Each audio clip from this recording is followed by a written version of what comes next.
1-1.5-3 রেশিওতে footing ঢালাইয়ের কাজ চলিতেছে।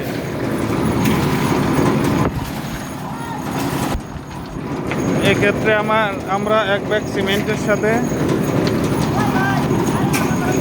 3 কড়াই বালি ও 6 কড়াই গোয়া বা কংক্রিট ব্যবহার করছি।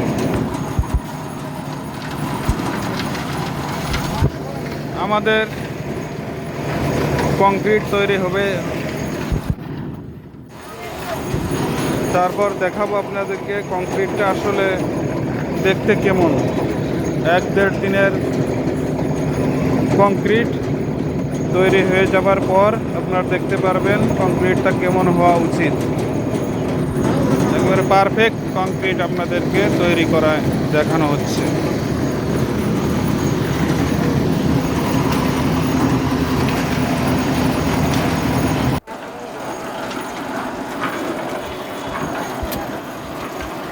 কড়াই ভরে ভরে দিচ্ছে তো, না ঠিক আছে।